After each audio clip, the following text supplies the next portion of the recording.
আর কোনো মানুষের প্রতি আল্লাহ তাআলার সবচেয়ে বড় নিয়ামত, সবচেয়ে বড় অনুগ্রহ কি?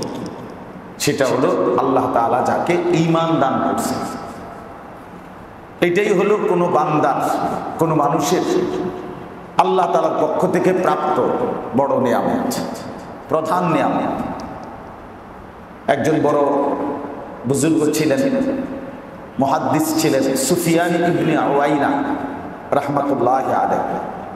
তিনি বলেন, মা আনআমাল্লাহু আলা আবিদিন মিনাল ইবাদ নি'মাতান আযমা মিন আন আররাফাহুম লা ইলাহা ইল্লাল্লাহ। তিনি বলেন যে আল্লাহ তাআলা তার বান্দার উপরে যত নিয়ামত দিয়েছেন, তন্মধ্যে সর্বশ্রেষ্ঠ নিয়ামত হলো যে আল্লাহ তাআলা তাকে কালেমার পরিচয় দান করেছেন। সে এটা বুঝে লা ইলাহা ইল্লাল্লাহ, এই কালেমাটা সে কলিজা দিয়া লালন করে, জবানে উচ্চারণ করে, নিজেকে এই কালেমার অনুসারী মুমিন পরিচয় দেয়। এইটা আল্লাহ তাআলার সবচেয়ে বড় ইহসান। ইহসান, ঈমান অনেক বড় সম্পদ, ঈমান অনেক বড় দৌলত। এক যারা ঈমান, আল্লাহ নবী সাল্লাল্লাহু আলাইহি ওয়াসাল্লাম বলেন, সাত আসমান জমিন এক পাল্লায়, আর কালেমা লা ইলাহা ইল্লাল্লাহ এটা যদি অন্য পাল্লায় রাখা হয় তো কালেমার পাল্লাটাই ভারী হবে। নবী সাল্লাল্লাহু আলাইহি ওয়াসাল্লাম বলেন, 99টা গুনার খাতা এক ব্যক্তির আমলনামা, যার আরেক পাল্লার মধ্যে নেকি বলতে কিছুই নেই, 99টি দফতর গুনায় ভরা। কিন্তু যদি ইখলাসের সাথে আল্লাহ তাআলা তার কালেমা গ্রহণ করে, তো ওই কালেমা একটা চিরকুটে লেখা, ছোট্ট কাগজের টুকরার মধ্যে লেখা, আল্লাহ তাআলা কুদরতি ভাবে তার হাতে দিবেন। সে খালি পাল্লার মধ্যে মিজানে, যেটার মধ্যে তার কোনো নেকি নাই, ওই ছোট্ট কাগজের টুকরাটা যেটার মধ্যে তার কালেমা লেখা, তো এইটা রাখবে। রাসূলুল্লাহ সাল্লাল্লাহু আলাইহি ওয়াসাল্লাম বলেন, এই ছোট্ট চিরকুটের কালেমা লেখা কাগজের কারণে এই পাল্লিটাই ভারী হয়ে যায়। ফাকাশাতিস সিজিল্লাত সাকুলাতিল বিতাকা। এজন্য ঈমান এক যারা, এক বিন্দু অনেক বড় সম্পদ, অনেক বড় নিয়ামত। ঈমান শিখতে হয়, ঈমান কাকে বলে বুঝতে হয়, ঈমান কিভাবে অর্জন করতে হয়, এগুলো পুরো জানা উচিত। আমরা অনেক সময় এটা বুঝি না, জানিয়ে না, জানার কোনো প্রেরণাও নেই। কালেমা লা ইলাহা ইল্লাল্লাহ মুহাম্মাদুর রাসূলুল্লাহ, এটা তো বাক্য, এটা তো বাক্য ঈমানের। কিন্তু ঈমানের কিছু দাবি আছে, ঈমানের অর্জনীয় কিছু জিনিস আছে, ঈমানের বর্জনীয় কিছু জিনিস আছে। ঈমানের মধ্যে যেন কুফর না থাকে, ঈমানের মধ্যে যেন শিরক না থাকে, ঈমান যেন পূর্ণ, এগুলা জানা উচিত। আমানতু বিল্লাহি ওয়া মালাইকাতিহি, এই যে আমরা বলি, এর মানে কি? আমি আল্লাহর প্রতি ঈমান আনলাম, মানে কি? আল্লাহর প্রতি ঈমান আনা বলতে কি কি জিনিস? ওয়া মালাইকাতিহি, ফেরেশতাদের প্রতি ঈমান আনলাম। ফেরেশতাদের প্রতি ঈমান কি আনতে হয়, কি বিশ্বাস করতে হয়? ফেরেশতাদের বিষয়। ওয়া কুতুবিহি, আল্লাহ তাআলার সমস্ত কিতাব যেগুলো তিনি নাজিল করেছেন, আমি সেগুলোর উপর ঈমান আনলাম, মানে কি? ওয়া রুসুলিহি, আল্লাহ তাআলার সমস্ত রাসূলের বিষয়ে ঈমান, এগুলো জানতে হয়। আল্লাহ ঈমান শেখার বিষয়।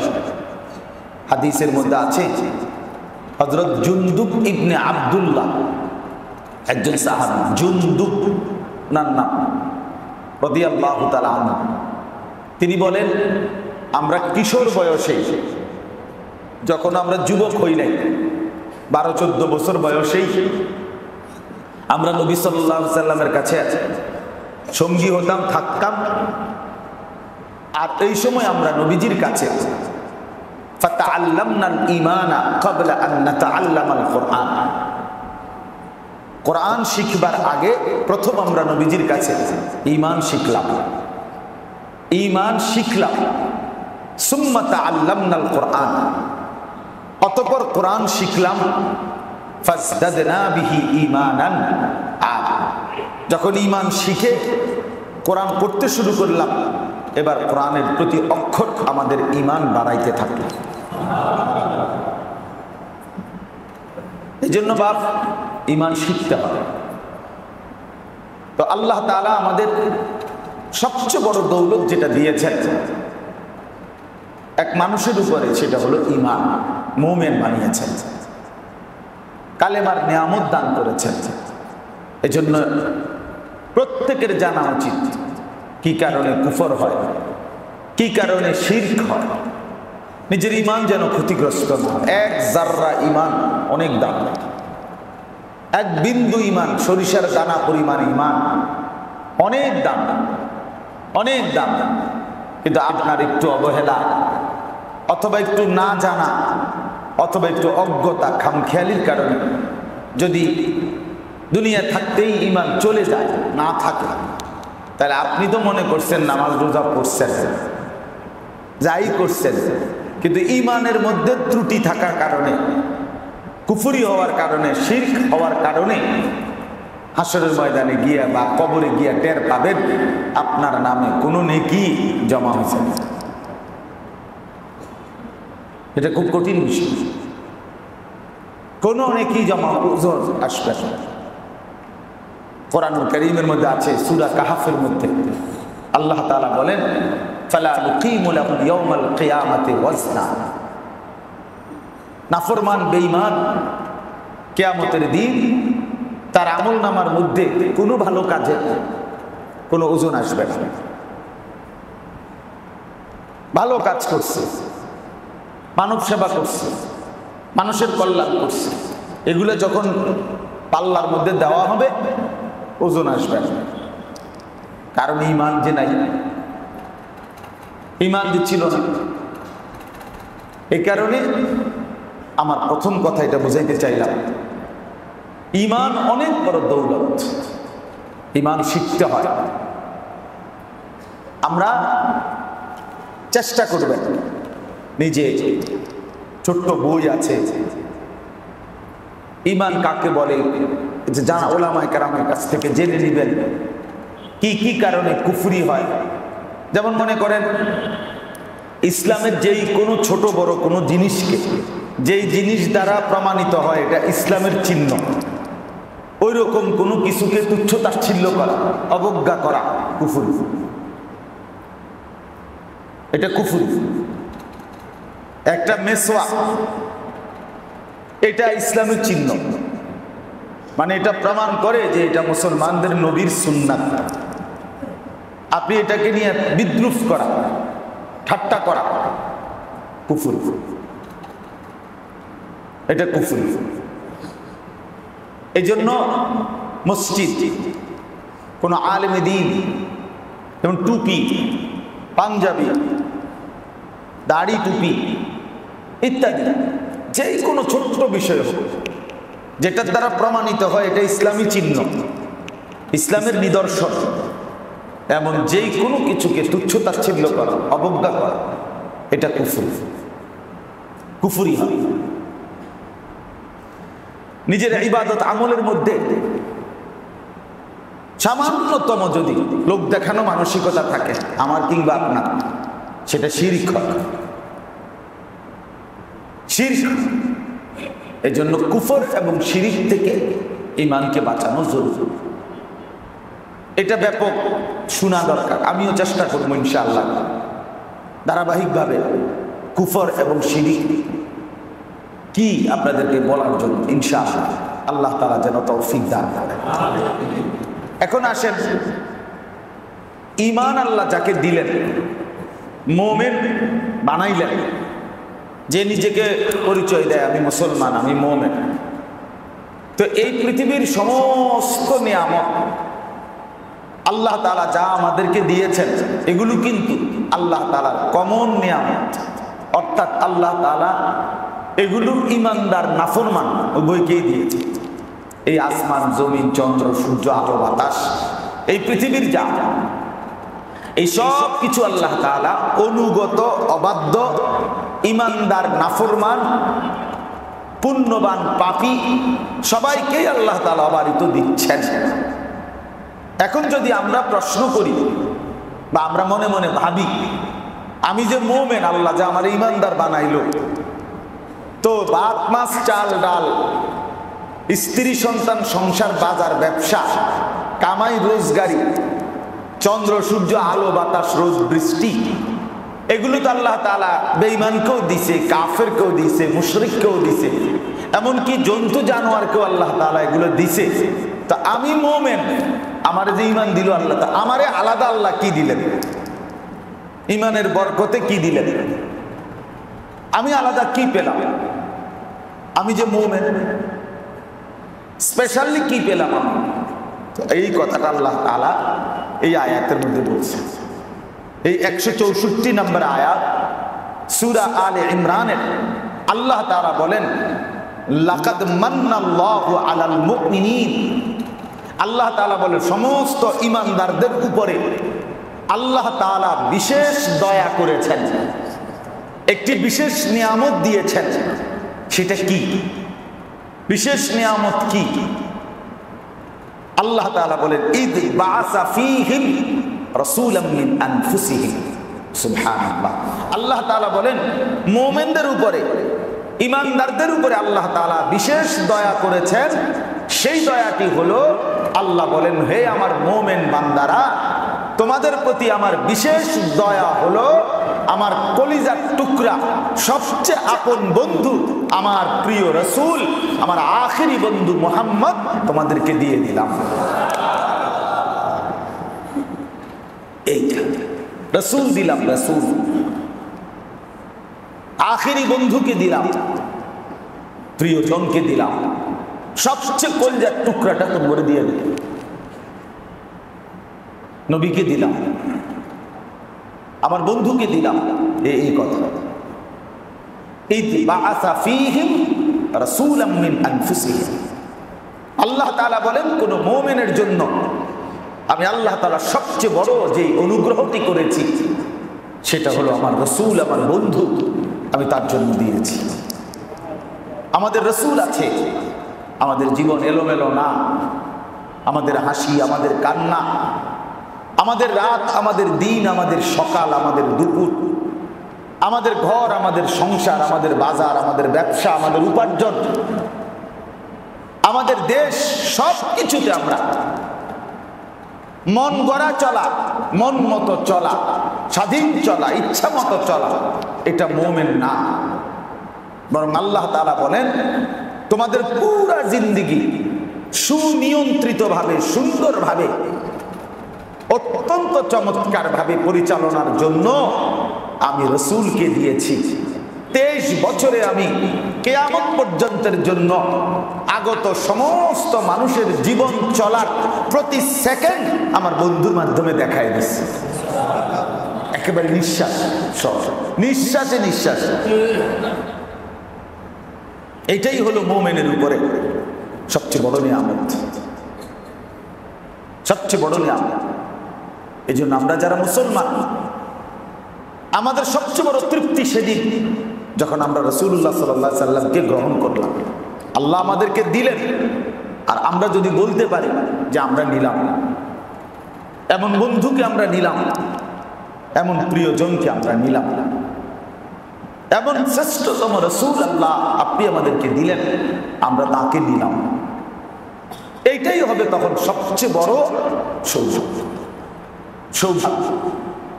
এই জন্য আল্লাহ তাআলা বললেন, সমস্ত মুমিনদের উপরে আল্লাহ তাআলার সবচেয়ে বড় ইহসান, দয়া, অনুগ্রহ যে তিনি মুমিনদের জন্য, মানে মুমিনদের জীবন, মুমিনদের পুরা জিন্দেগি চলার জন্য আল্লাহ তাআলা বলেন, আমার সবচেয়ে প্রিয় রাসূল তোমাদেরকে দিলাম। এই আমার বড় আপন বন্ধু।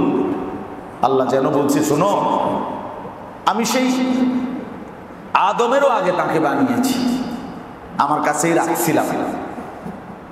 আদম থেকে নিয়ে ঈসা ১৬ লক্ষ নবী রাসূল কিংবা তারও বেশি কম এই সমস্ত নবী এবং রাসূলগণ এবং তাদের উম্মতরা আমার বন্ধুকে নিতে চাইছিল, পাইতে চাইছিল। আমি কাউরে দেই নাই, বহুদিন আমি আল্লাহ আমার বন্ধুকে আমার কাছে আগলায় রাখছি। শেষ পর্যন্ত তোমরা আমার আখিরি বান্দা, তোমাদেরকে দিয়েই দিলাম, তোমাদেরকে দিয়েই দিলাম। এই আমার বড় বেশি প্রিয় বন্ধু। আপনারা জানেন না রাসূলুল্লাহ সাল্লাল্লাহু আলাইহি সাল্লাম আল্লাহ তাআলার কি পরিমাণ প্রিয়জন। বহু উদাহরণ আছে কোরআনে। একটা উদাহরণ বলি, নবী সাল্লাল্লাহু আলাইহি ওয়াসাল্লাম যখন জিবরাইল আলাইহিস সালাম কোরআন নাজিল করতেন, কোরআন শরীফ নাজিল করতেন, তখন প্রথম দিকে নবী সাল্লাল্লাহু আলাইহি সাল্লাম মুখস্থ করার জন্য, স্মরণ রাখার জন্য জিবরাইলের সাথে সাথে দোহরাইতেন। 2 বার 3 বার 4 বার শুনতেন, নবীজি দোহরাইতেন। আপনি সহজে বুঝবেন, বাচ্চা যেমন হুজুরের সাথে সাথে দোহরা পড়া, আলহামদুলিল্লাহি রাব্বিল আলামিন, তো বাচ্চা বলে আলহামদুলিল্লাহি রাব্বিল আলামিন, আবার বলো আলহামদুলিল্লাহি রাব্বিল আলামিন, আবার বলো আলহামদুলিল্লাহি রাব্বিল আলামিন। এই যে এটারে কি কয়? দোহরানো আর কি, মানে একই শব্দকে বারবার কি করা? উচ্চারণ করা, রিপিট করা। তো নবীজি সাল্লাল্লাহু আলাইহি ওয়াসাল্লাম জিবরাইল কোরআন নাজিল করলে নবীজি এরকম দোহরাইতেন, 2 বার 3 বার 4 বার বলতেন, যেন মুখস্থ হয়, মনে রাখতে পারে। তো এই যে তিনি বারবার দোহরাইতেছে, এতে করে উনি যে জিহ্বা নাড়ায়, এই বারবার পড়তে গিয়ে এই যে কষ্ট হয়, কোরআনুল কারীমের মধ্যে আছে আল্লাহ তাআলা আরশে আজিম থেকে জিবরাইলকে পাঠিয়ে আবার আল্লাহ তাআলা কোরআন নাজিল করে জানিয়ে দিলেন, বন্ধু আপনি যে আপনার জিহ্বাটুকু নাড়েন মুখস্থ করার জন্য, আমি রব্বুল আলামিনের কাছে এটাও কষ্ট হয়। এজন্য দোস্ত আমার, বন্ধু আমার, আপনি জিহ্বাও নাড়বেন না, আপনি একদম মনোযোগ দিয়ে শুধু চুপ করে শুনবেন। আপনার অন্তরে মুখস্থ করাইয়া দেওয়া, সাহাবীদের সামনে বলার যোগ্যতা দেওয়া, বিস্তারিত ব্যাখ্যা করে দেওয়া, সব আমি আল্লাহ নিজের দায়িত্বে নিলাম। লা তুহাররিক বিহি লিসানাকা লিতা'জালা বিহি ইন্না আলাইনা জামআহু ওয়া কুরআনা। রব্বুল আলামিন বলেন, বন্ধু কোরআন নাজিল করার সময় আপনি জিহ্বাটাও নাড়বেন না। আপনি বন্ধু জিহ্বা নাড়লেও আমার কষ্ট হয়। লিতা'জালা বিহি, মুখস্থ করার জন্য। ইন্না আলাইনা জামআহু ওয়া কুরআনা, নিশ্চয়ই আমি আল্লাহ আপনার অন্তরে কোরআন বসিয়ে দেওয়া, এরপরে আপনার জবান দিয়ে উচ্চারণ করার যোগ্যতা দেওয়া, সবটাই আমি আল্লাহ আমার নিজের দায়িত্বেই তুলে নিলাম। ফাইদা ক্বারানাহু ফাত্তাবি' কুরআনা, এখন থেকে জিবরাইল যখন নাজিল করবে আপনি শুধু মন দিয়ে শুনবেন, আপনি শুধু কান লাগিয়ে শুনবেন, এরপরে বাকিটা আমি আল্লাহই দেখব। সুবহানাল্লাহ, এতটা প্রিয়, এতটা প্রিয়, এত বেশি প্রিয়জন, অনেক বেশি আপনজন, অনেক বেশি। মক্কার কুরাইশরা নবীজি সাল্লাল্লাহু আলাইহি সাল্লাম যখন তায়েফের ময়দান থেকে ফিরে আসছে, নবুয়তের 11তম বৎসরের শুরুতে, মানে নবীজি সাল্লাল্লাহু আলাইহি সাল্লাম ইসলাম প্রচার শুরু করছেন 40 বছর বয়সে। 11 বছর পর, এই 11তম বছরের শুরুতে নবীজি তায়েফের ময়দান থেকে রক্তাক্ত হয়ে যখন ফিরে আসছে, গোটা মক্কায় কুরাইশরা তখন ব্যাপকভাবে বলতে শুরু করছে, কাফেররা, যে মুহাম্মদ তোমার ন্যূনতম কোনো ইজ্জত সম্মান বলতে কিচ্ছু নাই। আমরা আজকে 10টা বছর তোমারে এত জুলুম নির্যাতন করলাম, শেষ পর্যন্ত তুমি গেলা তায়েফে, ওইখানেও তুমি কোনো সম্মান পাইলা না। ছোট ছোট বাচ্চাগুলো পর্যন্ত তোমারে পাথর মাইরা তাড়ায় দিল। তোমারে বলে তোমার আল্লাহ বহুত ইজ্জত দিছে, সম্মান দিছে, কো এটি কোনা নেই, সম্মানটি কোথায়? তোমার যে বাচ্চাও পাথর মারে, তোমার যে সবাই টিটকারি করে। এই তখন তাফসীরের মধ্যে আছে। আল্লাহ তাআলা আরশে আজিম থেকে জিব্রাইলকে পাঠাইলেন, বললেন জিব্রাইল শুনছো, ওরা বলতেছে আমার বন্ধুর নাকি কোনো সম্মানই আমি দেই নাই, চলো বন্ধুরে নিয়ে আসো, সম্মান দেই, ওরা দেখাই সম্মান কাকে বলে। তো এরপরেই আল্লাহ তাআলা তায়েফের ঘটনার কিছুদিন পরেই আল্লাহ পাক রব্বুল আলামিন এই জমিন থেকে 7 আসমানের ঊর্ধ্বে আরশে আজিমে মেরাজে নিয়ে নবীজি সাল্লাল্লাহু আলাইহি সাল্লামকে চূড়ান্ত সম্মানিত করে দিয়েছেন। বলছেন দেখো এই ওই জায়গায় নিয়ে গেছি আরশে আজিমের উপরে, যেখানে উপরে আর আল্লাহর কোনো মাখলুক নেই, আল্লাহর আরশের উপরে আর কোনো সৃষ্টি নাই, এর উপরে শুধুই আল্লাহ, আর সমস্ত সৃষ্টি আল্লাহ এর নিচে। তা আল্লাহ তাআলা যেন বললেন বন্ধু আপনাকে আরশের উপরে এনে আমি বুঝাইলাম, এইবার আপনি আপনার মর্যাদা শুনেন, পৃথিবীবাসী বুঝুক আপনার মর্যাদা কি। আপনার মর্যাদা হলো আমি আল্লাহর পরে আর সমস্ত মাখলুক সৃষ্টির উপরে। বাদাস খুদা বুজুর্গ তুই কিসসায়ে মুখতাসার। সংক্ষিপ্ত কথা হলো আপনি আল্লাহর পরে সমস্ত সৃষ্টির উপরে আপনি রাসূলের মর্যাদা। তাহলে এত এত সম্মান আমার বাপ আমরা আন্দাজি করতে পারি নাই।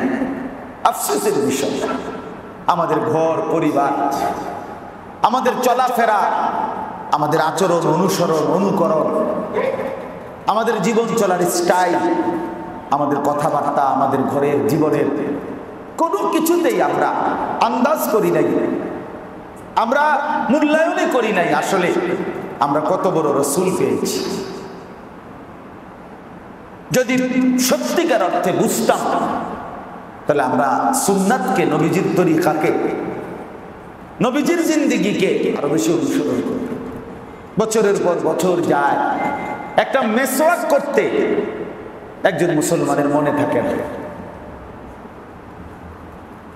বছরের পর বছর যায়, একটা দস্তরখান বিছায়া খানা খাবে, একটু কাপড় আলাদা, একটা রেক্সিনের কাপড় আলাদা, কত 2 গজ 1 গজ সুন্দর করে এটা বানাবে, ব্যবহার করবে, খাবারের সময় নিচে বিছায়া খাবে। পাত্তাও না, খবর খবর কিসের শুনছি? নবী দিয়ে আমি করব কি? নবী দিয়ে আমার শুধু দুনিয়া, দুনিয়ার মাপ বুড়ি, দুনিয়ার অহংকার, দুনিয়ার বড়াই, ক্ষমতা নিয়ে কাড়াকাড়ি, দুনিয়া নিয়ে কামরা কামড়ি, আর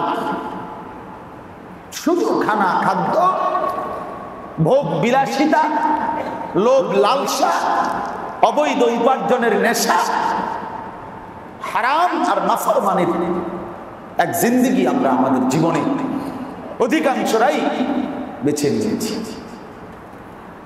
নিয়েছি। ছেলে নামাজ পড়ে না, মেয়ে পর্দা করে না, স্ত্রী পর্দা করে না, সন্তান কোথায় ঘুরে, কই চলে, কি করে, কিচ্ছু নিয়ে কোনো মাথা ব্যথা নেই। খাইয়া পইরা কোন রকম খাইয়া যাইয়া ভালো আছে, খালাস তৃপ্ত। আমাদের মানসিকতাটা এটা যে আমি মোটামুটি এখন বাজার ব্যবসা আয় রোজগার কইরা খাইতে পারতেছি, ঘুমাইতে পারতেছি, খালাস নিশ্চিন্ত। কবর আছে, কবর এডি পরে বাদ দাও, এডি হুজুররা চিন্তা করে। আখেরাত এডি হুজুরদের বিষয়, হুজুরদের বিষয়। এগুলা হুজুরদেরকে মাঝে মধ্যে 100 টাকা দিলে, হুজুরের 200 টাকা দিলে হাদিয়া, তো হুজুরের এগুলো আখেরাত মিল করে রাখবে, ঠিক না? কারণ আখেরাত জান্নাত এ তো হুজুরের আব্বার সম্পত্তি,